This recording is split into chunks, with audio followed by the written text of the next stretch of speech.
After the epic that we've all been through, I think it's time to do some little relaxing fanfics. So, here's some Lunaverse.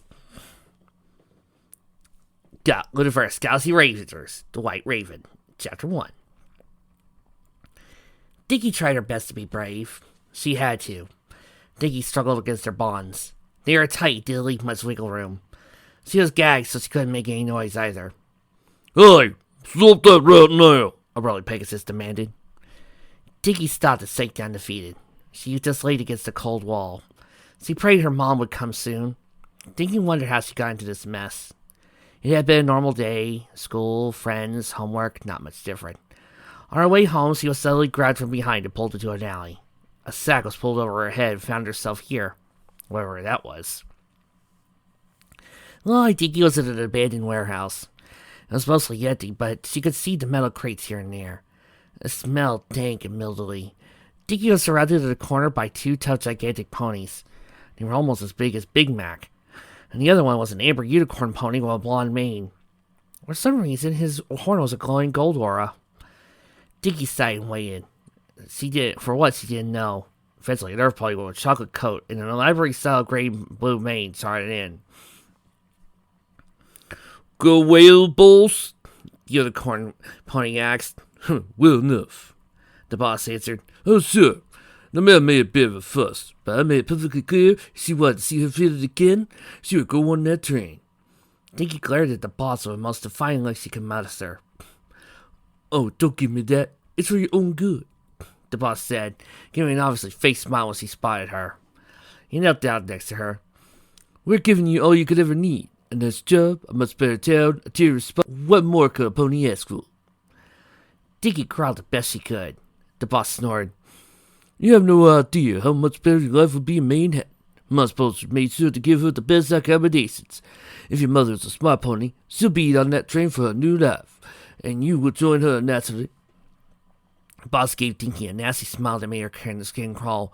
If not, well, we'll teach you what happens when you defy me. Dinky gulped.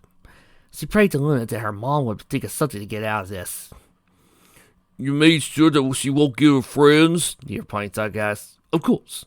I got bullets to who's to make sure she doesn't. The boss smirked. Dinky blinked. These guys didn't know her mom was a superhero, right? The boss knew Dinky's incredulous look. He rolled his eyes. Please, I've seen the pictures. These Galaxy Rangers play with toys. The boss gave another nasty smile. No way you can match a seasoned pony in the business. He gave a laugh, and Sea Thugs joined him. The Pegasus pulled out a knife and flipped it several times at his hooves. He gave an evil look. Dinky stared at him for a long moment. She thought. Yeah, that Trixie broad ain't gonna be able to use her invisibility thanks to this. The unicorn pointed to his glowing horn. Got a spell to dispel the illusion, see? Dinky sighed. Stop using the spells you have. She thought. She wondered if Trixie even had any secret spells nobody knew about. The boss grinned. So if I were you, I won't stop resisting except the inevitable. Dinky refused to give in and gave a defiant look. The boss rolled his eyes. Fitties nowadays. 15 minutes went by uneventfully. Dinky saw the various tricks of the losers she'd seen Trixie do to pass the time. Trixie's magic spells were one of her favorite things. Her thoughts were interrupted when the ground started shaking. What the bloody neck? The unicorn exclaimed. The boss almost lost his footing, but saved himself in time. What's that? An earthquake? The ground shook again and again. The thugs looked at each other. What will we do? It's dangerous to hang about here. The unicorn exclaimed. Teach always said it was best to stay out in the open. Gotta get under a desk or a table. Cover our head. Guess the wall works too. The boss tried to say something, but stopped when the ground shook again. He tried again. You idiot. We need to stay here and protect the village. No! The unicorn said perfectly. Someone's gotta fall on our heads. I just know it. No, we're not. It's just a giant monster or something. The boss crossed his friend's legs. They happen all the time around here. You. He pointed at the Pegasus. Go see what's happened. The Pegasus thug looked at the boss in alarm and shook his head. No way! I could get eaten. I'm paying you, and I'll say you get out there. The boss pointed towards the door. Suddenly, the door crashed open, and a figure was thrown through the door right to the thugs. They fell into a heap of bodies and tangled limbs. The figure that crashed into them was a black unicorn with a red mane. They sprawled over, the thugs completely unconscious. Boo! The boss exclaimed in alarm. A new figure, all green, rushed towards the door in blur. It bridled something his host. Before Tiki even knew what was going on, she felt something wrapped around her, and she cried out in alarm, at least tried to. She felt herself being pulled. The figure grabbed Dinky when she flew near. Dinky exclaimed in joy when she realized it was figure. It was the Green Ranger, Miss Cheerilee! Don't worry, you're safe now, Cheerilee said soothingly. Dinky hugged her tightly. Cheerilee rushed out of the warehouse. What? No, after her! Dinky could hear the boss yell. Suddenly there was a crashing sound, and the sound of metal being twisted and rended.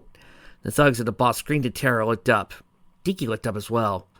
It was the Megazord. It was tearing out the roof of the warehouse. It flung the roof to the side and pointed its barrel of a missile launcher into the building.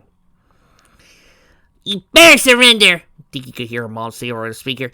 You're dealing with a very angry mother right now. Don't push me! Cheerilee put Dinky down and started for the warehouse. She cracked her whip. Make it easier for yourself. There's no way out. She blocked the exit of the warehouse. The boss stared at the Megazord horrified. The thugs trembled. Soon the entire group nodded rapidly. It didn't take long for the bad guys to be tied up against a tree. Dinky grinned with satisfaction when Trixie gagged them all. She could see a crowd gathering, seeing what the commotion was about. Dinky rushed her mom as she shouted out at the Megazord. Her mom on more to scoop Dinky into a big hug. Mom! Ding, ding, ding! Dinky nuzzled her mother, returned the hug. One tight one of her own. Oh, that was easy. Dizzy gave a wink. I knew this would be the place they'd hide you. Dinky tilted her head. Of course. Dizzy smiled. Bad guys love abandoned warehouses. This seems like the best place to look first. Good thinking, Cheerilee commented. I'm glad this went smoothly. Trixie smashed her hosts together. This is what they get for messing with the Galaxy Rangers. I hope they are willing to tell us who was behind all this. I will use this! She pointed towards the Megazord, turned towards them menacingly. The boss's thugs couldn't nod quick enough. Dick Greengrass trotted down the castle hallways. They were illuminated by candle and created deep shadows. It was late. The princess tried her best, but she was pulling of the night. The night court always convened very late in the evening. Greengrass was used to it naturally, being a noble for many years. His assistant notary followed behind him dutifully. This night's meeting was an eventful one. Corona's return and a recent scandal in Ponyville yesterday put a lot on every pony's plate. It wasn't hard to tell just how angry yesterday's incident made Princess Luna. I was surprised she didn't start shouting.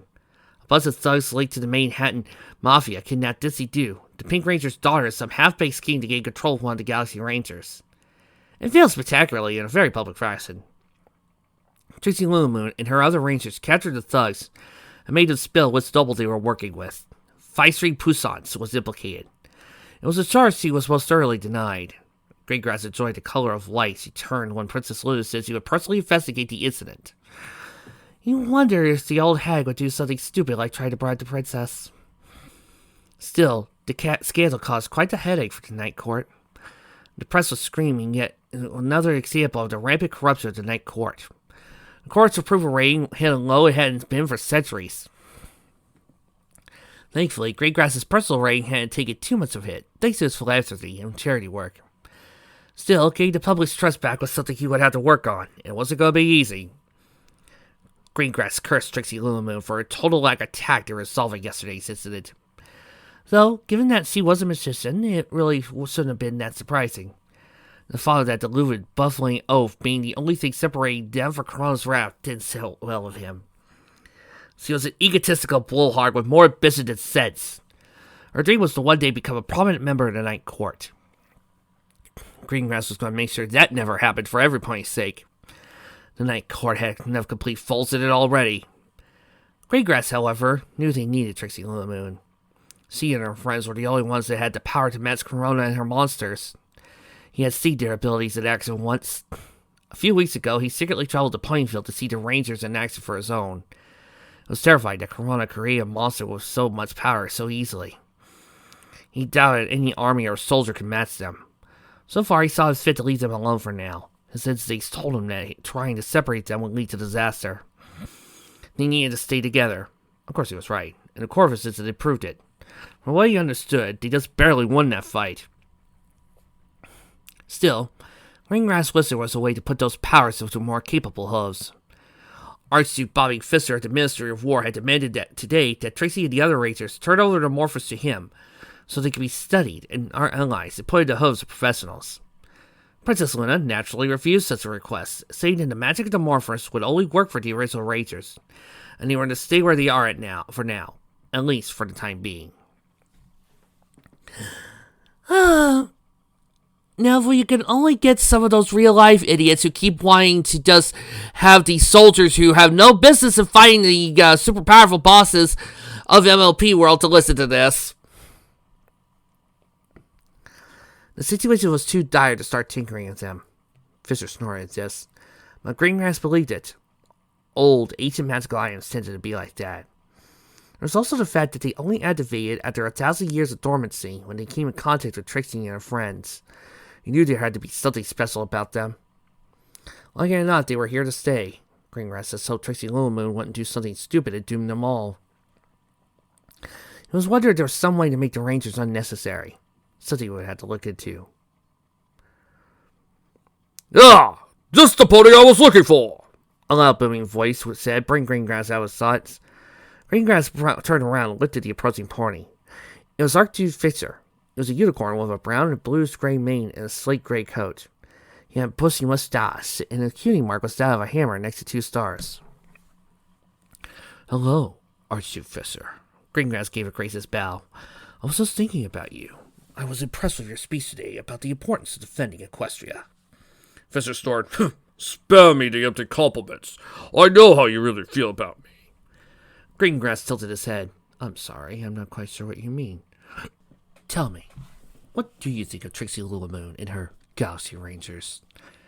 Fisher could barely hold back his disgust. It wasn't a secret how much he despised Luna's current student. Greengrass prepared to think it over. Well, I think they're a vital asset to the defense of Equestria. I mean of Trixie herself specifically. I know you.